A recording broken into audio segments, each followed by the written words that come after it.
here it is. Finally got our hands on one, and we're going to give you a fair, honest review about it. This is not a sponsored video. It has good things about it and some things that need improvements, and we'll cover all of those things here today. This is the all-new next-gen Torqeedo Travel S.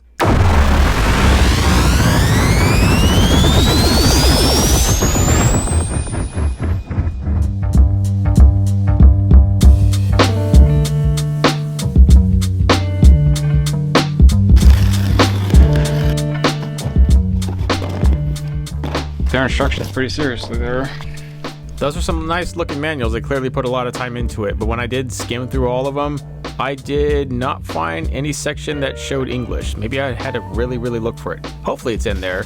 Very well packaged, very nice, elegant, designed. The precision was there. You could tell there was a lot put into the engineering. None of it ever felt janky or cheap.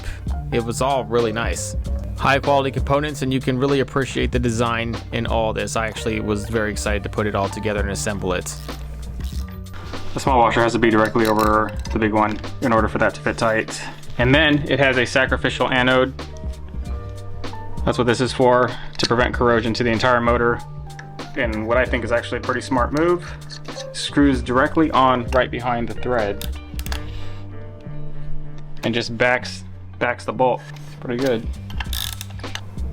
Torqeedo also has a very intuitive phone app that connects with a battery, and it's pretty extensive. It takes a little bit of time to set up, but once you get it up, it gives you quite a few different readouts and options and just things to think about.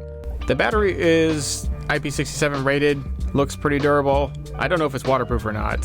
What I did think was really cool is they had this kind of cordless connection where that cap recesses into the cavity and it all just fits there without any cables. Looks very clean. When combined, the motor really isn't still that heavy. It's a little awkward, but they did make it in two pieces to make it very transportable and movable by anybody of any size.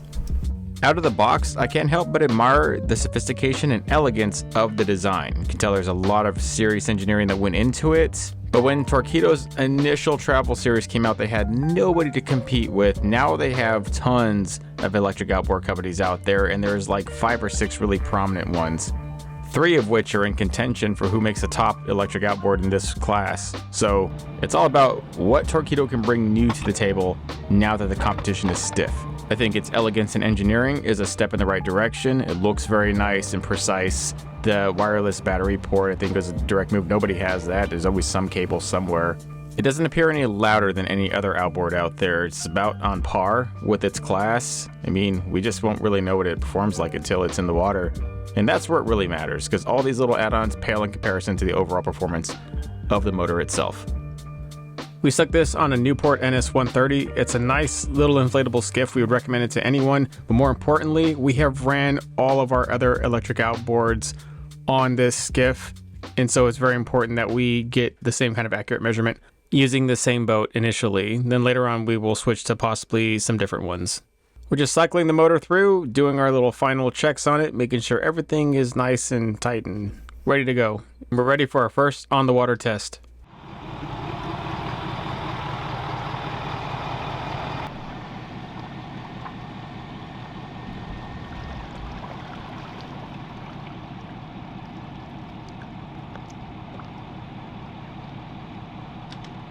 Oh. That's some power. Good. Now I can already tell off the line that it has a tremendous amount of torque. Now torque is kind of what these electric outboards are known for in their equivalent horsepower classes. Not top speed, but it's kind of like a diesel. Maybe not the most horsepower, but man, there's a lot of torque. And because of this, a motor this size with that amount of torque will actually push a sailboat good cruising speed in waves and wind. I mean, that's how powerful they are. Let's see what the top speed is and see how well it performs overall.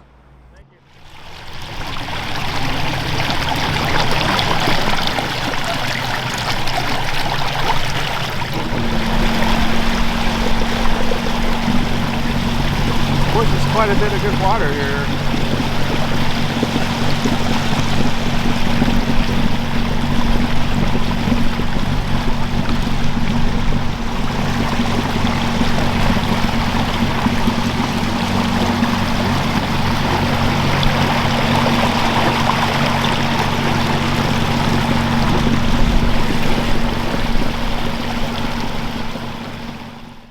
Once I started this motor up and felt its power out of the gate, I was thinking, oh, this is going to be a fantastic review. This is a winner. This is what Torqeedo needed to stay relevant.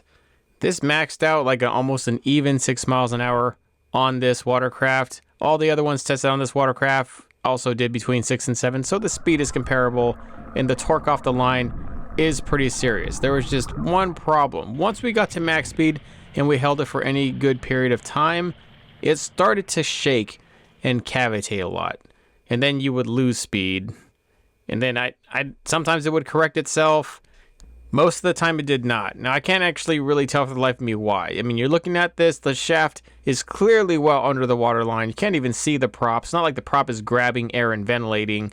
It's just cavitating really hard underneath there. So that's just leading me to believe that there is a severely underpitched prop for this size of boat. This is a really light boat, and it's only got me on it and no other extra load. To be fair, I did check Torqeedo's website for prop options, and they got quite a few props, like a lot, but not specifically for this model. I think they got only one prop for this model, and it's a replacement prop.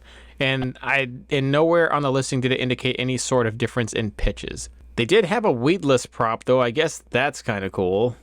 Nobody else has that. I wonder what that would actually do and how that would actually perform. I honestly would kind of maybe prefer that as a fisherman on a skiff like this. But we're just stuck with the stock prop, and it's performing quite terribly. But later on, we're going to test it on a bigger boat with a heavier load and 2 people, and we'll see how that does.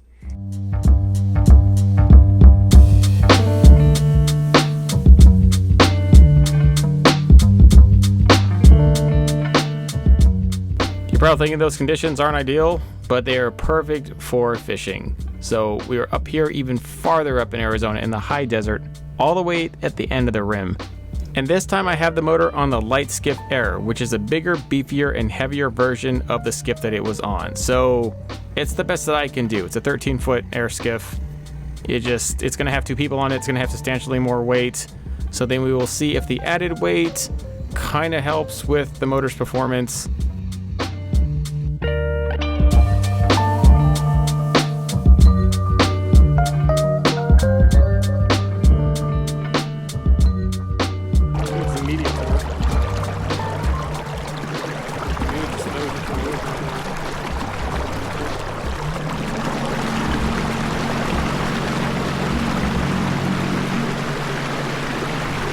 All right, so my overall consensus of the Torqeedo Travel S series, a lot better than I thought.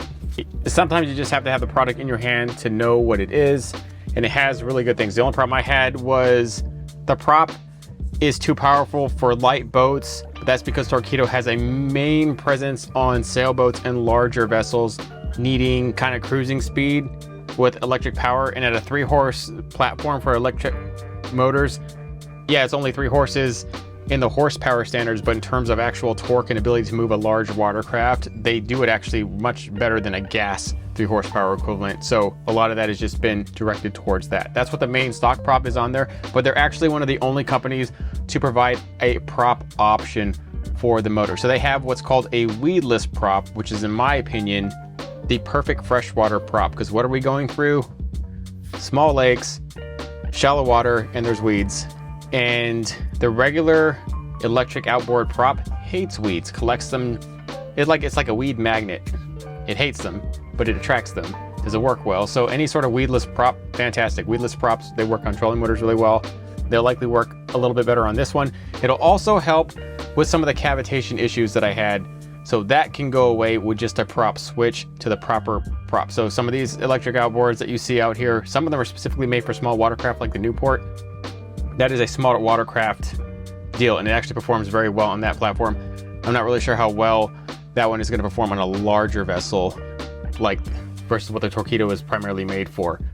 Another way to actually increase the performance of this motor on a small watercraft like this inflatable is to go into the app and learn the app well. It is extensive, has a lot of tools. I didn't have time to show it to you in this video, but you can go in there and you can actually change the RPM settings.